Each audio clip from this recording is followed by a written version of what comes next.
queria que você falasse sobre esse jogo contra a Noruega amanhã. Que tipo de adversário vocês esperam encontrar? Bom, a última data FIFA ela foi muito positiva, mas é claro que já passou, eu falo isso para as jogadoras, aquilo que a gente fez nos dá confiança para seguir executando bem o plano de jogo, para ir evoluindo dentro do que é a seleção brasileira, né, dentro de campo, fora de campo, mas agora o desafio é com outras seleções. A Noruega é uma seleção com muita qualidade individual do meio para frente, né, jogadoras que jogam em grandes clubes, com experiência, com recursos para conseguir trazer dificuldades para a gente nos duelos, mas também é uma seleção que opta por marcação em zona, que tem alguns espaços que a gente pode conseguir explorar e desde o começo do jogo, né, entrar tentando impor o plano de jogo, impor nossa velocidade de jogo, né, e não só a velocidade das jogadoras, mas da nossa posse, né, e das nossas transições. Eu tenho certeza que vai ser mais um jogo equilibrado contra uma seleção com uma estatura provavelmente a maior que a gente já enfrentou. Então são pontos fortes e alguns pontos também que a gente pode explorar, que trabalhamos esses dias, e elas estão, acredito eu, prontas para fazer um grande jogo amanhã. Arthur, dentro ainda disso em relação à seleção da Noruega, por que esses últimos amistosos, não precisa ser só os últimos enquanto Inglaterra e Itália, mas as últimas vitórias aí contra seleções importantes, o que você traz desses últimos jogos para esse? Você acha que vale aproveitar? Mas também, qual é a responsabilidade de tantos jogos grandes vencendo e tudo mais? Qual a responsabilidade para você e para o grupo a partir de agora? Olha, cada data FIFA a gente aproveita ao máximo para evoluir a seleção brasileira. Disse a elas que o momento é de consistência.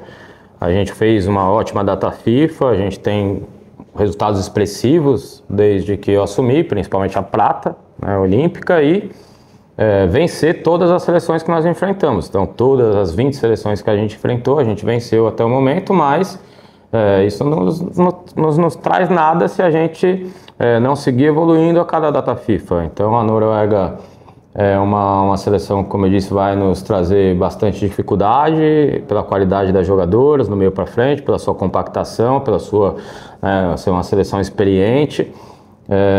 Mas eu digo sempre a elas que a gente precisa acreditar na qualidade que nós temos, no plano, na execução do plano de jogo, e eu tenho certeza que o que fica da última data FIFA é principalmente isso, né?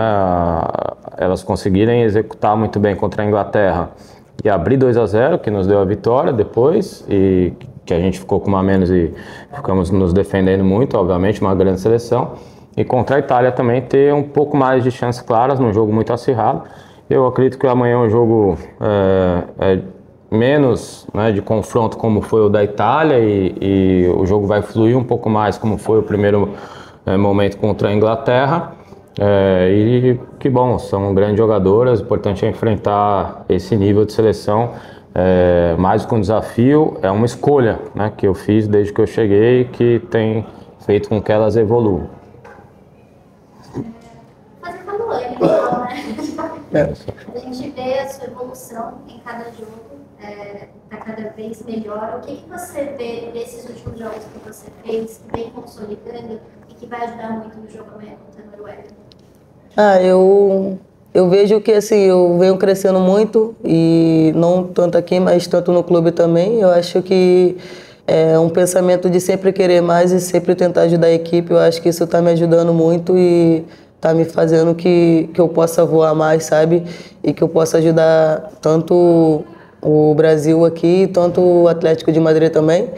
E assim, eu acho que minha felicidade também, minha alegria me ajuda muito nisso, e tentar sempre ajudar, estar disposta os treinadores, aonde eles quiserem que eu possa jogar, eu estaria para ajudar e tentar ajudar a equipe. Fazer para a Luane também. Luane, além das grandes competições pela seleção que você tem disputado, nessas temporadas pelo Atlético de Madrid, você tem disputado também grandes competições aqui na Europa, né? Enfrentando adversários que você está jogando agora também com a camisa da seleção, né? As norueguesas amanhã, por exemplo, tem a Heiberg, tem a Caroline, enfim, que você enfrenta em Liga dos Campeões, por exemplo. Então, de que forma esse seu crescimento no clube europeu, no clube espanhol, no Atlético de Madrid, e essa sua experiência nessas grandes ligas europeias, te ajudam também na seleção e ajudam outros jogadores da seleção como um todo também, que jogam aqui na Europa, que jogam, enfim, nos Estados Unidos, no futebol brasileiro também, que está crescendo cada vez mais, enfim. Mas aí falando mais sobre você, assim, como é que essa sua experiência aqui na Europa e nas grandes ligas aqui te ajuda na seleção? Eu acho que na Europa é um jogo um pouco difícil, assim, e eu acho que eu particularmente, às vezes eu tenho um pouco de dificuldade, porque às vezes é uma jogadora que tem muito nome, tanto na Noruega mesmo, que tem duas amigas de equipe, que é a Sine e a Biller, e assim, são grandes jogadoras, são muito difíceis de jogar contra elas, mas eu acho que em treinamento e até jogo mesmo, jogando contra as jogadoras muito grandes, eu acho que me ajuda até vindo para a seleção, porque eu já tenho mais ou menos o que elas vão fazer, o que elas já costumam fazer também, sabe? Então, eu acho que quando eu venho para a seleção, eu já venho com outra cabeça, e também o estilo de jogo da seleção me ajuda mais no meu estilo de jogo. Arthur, fugindo um pouquinho do jogo de amanhã, a gente tem visto várias jogadoras indo para a liga, especificamente agora mexicana, né? Priscila, Jennifer, e agora pode estar vendo Isa Haas e Marisa também. Queria entender de você qual a importância de qual liga o jogador está no momento que você vai fazer a convocação para a seleção e um pouco do seu ponto de vista em relação a esse momento da Liga Mexicana. Já aproveitando para você, Luê, você passou por diferentes ligas, né? Obviamente o Brasil, depois rapidinho ali nos Estados Unidos e agora na Espanha. Queria saber de você, o que você vê como comparação dessas ligas, o que você vê de mais forte, mais fraco em cada uma delas? Eu acho que assim, nos Estados Unidos eu não tive muita oportunidade, então só vejo assim, às vezes vídeo, até mesmo jogo, então acho que a característica um pouco dos Estados Unidos é mais velocidade, isso, sabe? Então, eu não participei muito do jogo de lá, então não posso estar falando... Do Brasil e da Espanha? Do Brasil e da Espanha, não, claro. Acho que da Espanha, assim, eu gosto muito mesmo, até porque é um jogo mais no pé, uma bola mais no pé, sabe? Então, eu gosto muito, e também de 1 para 1, sabe? Eu tenho muita... Calma aí, rapidinho. Eu tenho muita liberdade para isso, sabe? Num jogo de X1, 1 para 1. E acho que no Brasil também eu sinto um pouco de falta também acho que assim, de união às vezes, um pouco de time, de equipe, sabe? Então, acho que isso ajuda. Não, mas acho que é por aí, da sua identificação da Liga... Sim, acho que do clube, né? E da sua experiência no Brasil. Sim. Nos clubes do Brasil. Isso. Figuraça, né? Quer falar que é tímido agora? Eu sou tímida, né? É que não... Mas joga em qualquer liga, em qualquer posição que colocar, joga também. Isso aqui sobre o futebol mexicano, vem evoluindo bastante, né? A liga é um investimento cada vez mais alto dos clubes. Eu acompanho há bastante tempo já a Liga Mexicana, né? A gente vê esse movimento de procura pelas jogadoras brasileiras de seleção. Para mim, indifere aonde elas estão jogando. Claro que a gente precisa, como o olhar, o critério, ver o nível dos jogos, mas ainda depende da liga, né? Então, às vezes tem liga aqui na Europa também, mas que é uma liga forte, mas alguns jogos não são tão competitivos também, né? Então a gente precisa ter esse olhar. A jogadora, para mim, precisa pensar cada passo da sua carreira até, obviamente, a Copa do Mundo, e para que seja uma carreira também que tenha uma continuidade, que elas se sintam bem adaptadas e sigam evoluindo. Mas elas têm o todo o direito de escolherem, e eu, como treinador da seleção, não posso olhar para cada liga e falar, pô, essa daqui, se for para essa liga, a gente vai olhar menos ou não nos interessa. Pelo contrário, os calendários são diferentes, também a gente precisa observar isso, né? O calendário europeu é de uma maneira, o mexicano já se parece um pouco mais com o europeu, o americano um pouco mais com o brasileiro, né? É óbvio que existem centros, né, como dependendo para onde for, né, que aí é muito pouco desenvolvido e aí o nível de todos os jogos são muito abaixo de treinamento também. Então esse é o cuidado, mas ligas como a gente tem aqui das jogadoras que estão vindo para a seleção, eu acho que todas elas têm uma boa estrutura. O importante é elas terem essa mentalidade, evoluir todos os dias no clube e também aqui na seleção. Arthur, voltando para o jogo de amanhã, né, que você falou da Noruega, elas são gigantescas, é um jogo físico, é um time bem consolidado também, e a gente viu alguns nomes que você trouxe de novo aí para a seleção. Eu queria saber de você, assim, esses nomes vieram especificamente para esse jogo, o que a gente vai ver de mudança aí para o jogo de amanhã, o que a gente espera para esse jogo?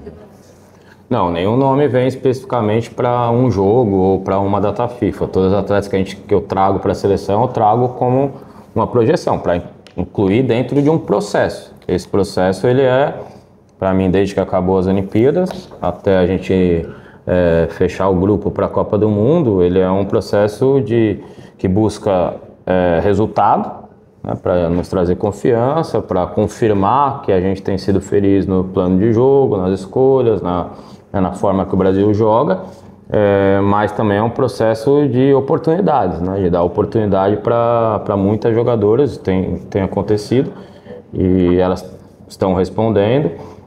Quem está bem no seu clube, eu acho importante a gente trazer a jogadora, independente de idade, faz tempo que não vem ou pouco tempo. Então todas elas que estão aqui ou que são convocadas com esse pensamento de continuidade, óbvio, de processo, mas eu só, né, consigo convocar de 23 a 26 jogadoras normalmente. Muitas ficam de fora, as observações seguem, independente de elas estarem aqui ou não, para que esse processo da seleção alcance o seu objetivo principal. Pode ir. Porque nessa sua resposta me veio uma pergunta aqui. Nesse processo que a seleção está passando e vai passar até a Copa do Mundo de 2027, você faz convocações que trazem nomes, trazem novidades, enfim, mas a filosofia ali, né, as jogadoras que chegam têm que aprender a filosofia que você gosta e se adaptar a isso e atuar bem e tudo mais. Nessa filosofia que você tem adotado, que você busca em relação ao que você quer de ideal, o que falta ainda trabalhar na seleção brasileira, que você vai tentar nessa data FIFA, assim, o que você mais quer evoluir? O principal objetivo é realmente a gente fechar o ano de forma consistente, né, que as atletas tomem as decisões, né, com toda a liberdade que elas têm, mas com referências claras, né, do nosso modelo de jogo e o cumprimento ao plano de jogo, né? Então esse é o objetivo da gente ser consistente, independente do placar, né, ou de circunstâncias que podem acontecer, de um gol aqui ou lá, de uma expulsão, como foi. Situações fazem parte do futebol, mas que o desempenho, a performance delas leve a seleção para esse caminho. É claro que é difícil você buscar a consistência trocando, né, bastante as jogadoras, onde elas, né, com quem elas estão jogando do lado toda hora, com mudança às vezes de sistema, como foi na última data FIFA. São desafios que eu trago, mas que a gente busca a consistência, mas também amplia o nosso leque, né, de estratégias que eu posso usar, de jogadoras que eu posso utilizar. Fica mais difícil dos adversários entenderem, observarem, né, como o Brasil está nessa evolução. Então acho que a gente tem muitas vantagens em relação a esse método, e que tem dado certo, e que não é uma filosofia minha, né? Claro que com toda a experiência que eu tenho no futebol, com o futebol feminino, de entender como o Brasil estava e aonde a gente quer chegar, a dificuldade que é chegar e ter uma equipe mais ofensiva, que isso sim é meu, mas a forma objetiva que a gente joga hoje, as referências que a gente tem, a própria maneira de marcar hoje é algo que eu fui entendendo que é um caminho para o Brasil se destacar em nível internacional. Não é uma coisa que eu sempre fiz, né? Ou que eu vou fazer para sempre. Pelo contrário, eu busco sempre alternativas e evolução. e trazer clareza e referência para que elas consigam ser eficientes e joguem, né, o seu melhor, né, e joguem com confiança, à vontade. Então é isso que que eu tenho buscado aqui desde que eu assumi, principalmente, né, depois das Olimpíadas, implementado na seleção para buscar o nosso grande objetivo. Luane, Arthur, obrigada.